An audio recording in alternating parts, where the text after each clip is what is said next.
bonsoir. On est à 17h13 donc de l'après-midi et on va entamer la fin de cette journée à Nantes, le forum Zéro Carbone. Donc nous remercions toujours la maire, présidente de la métropole, Johanna Rolland, pour son accueil, la tribune, l'ensemble des partenaires. Et pour finaliser cette longue journée des débats, échanges, discussions, en présentiel et également à distance, et j'ai le plaisir donc de assurer deux séquences qui seront la première, une présentation comme on l'a fait tout au long de ces journées des pitchs des entrepreneurs qui veulent se battre également pour le climat, qui veulent contribuer avec leur technologie à faire des feuilles de route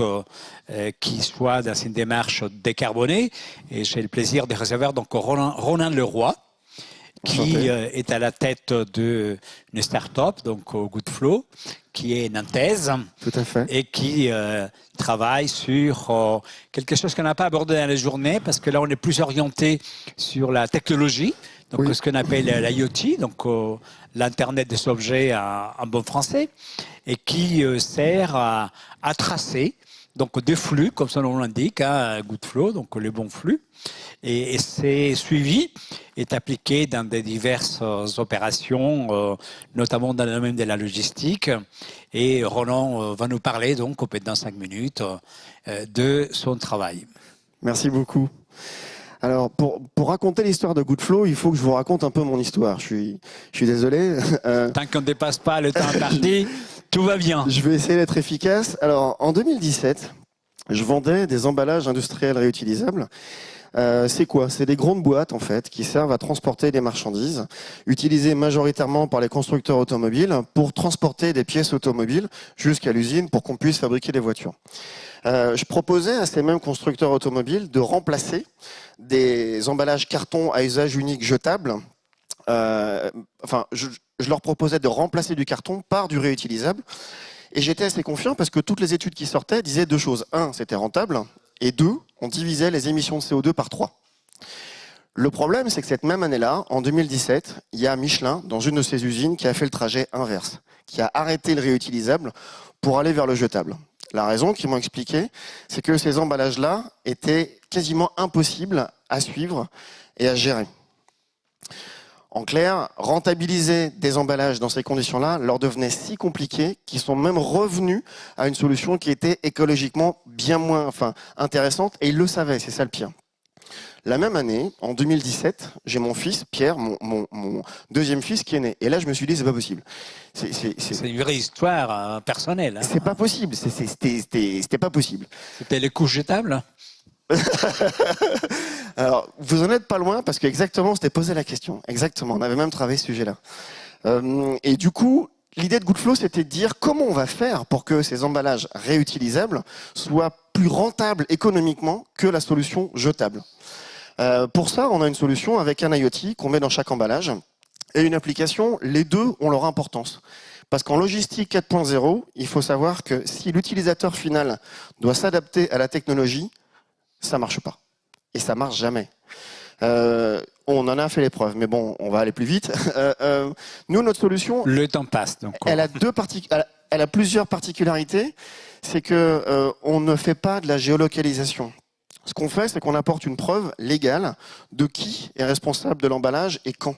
C'est le seul moyen de permettre de fiabiliser les boucles logistiques entre tous les intervenants. La deuxième particularité, et ça ce sont les constructeurs qui nous l'ont dit, il faut que les boîtes se promènent en Europe de manière complètement indépendante.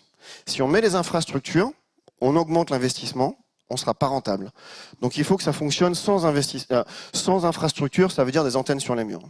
Et là se pose une autre question, et on en a parlé beaucoup aujourd'hui, c'est que si on remplace des tonnes de CO2 par des tonnes d'électronique dues aux IoT en fin de vie, ça veut dire qu'on n'est pas allé au bout de la solution. Donc il faut que la solution, dans son intégralité, soit éco-conçue. Ça veut dire que nous, on est en train de concevoir un IoT dont la durée de vie sera supérieure à 10 ans. Pourquoi? Parce qu'on compare en permanence, sur les cycles de vie complets, l'impact de notre solution par rapport à la solution qu'on veut remplacer. La conséquence de ça, c'est qu'on travaille avec des laboratoires publics, parce qu'il faut repartir faire de la recherche fondamentale.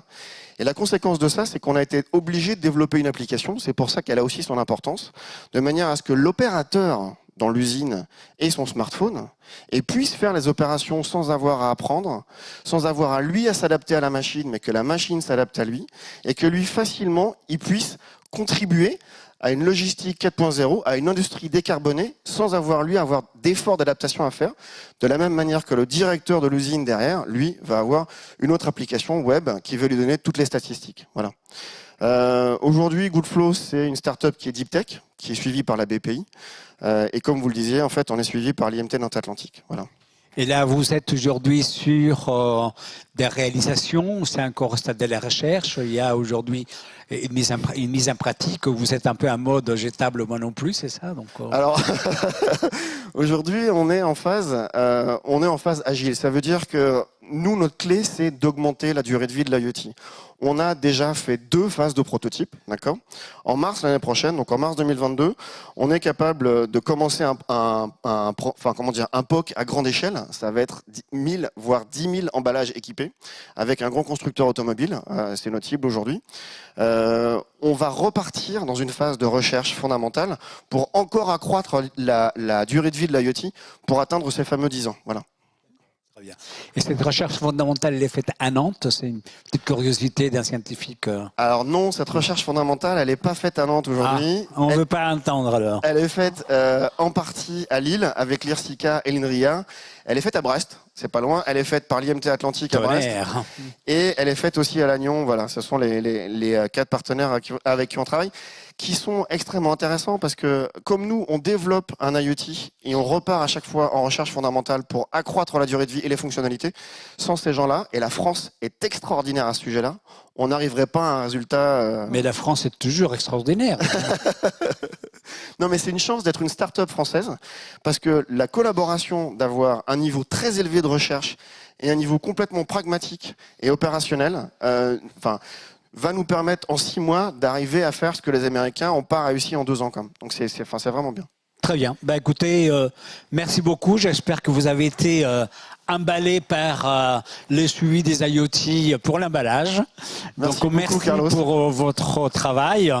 Et maintenant, on va clôturer cette belle journée Nantes Forum Zéro Carbone.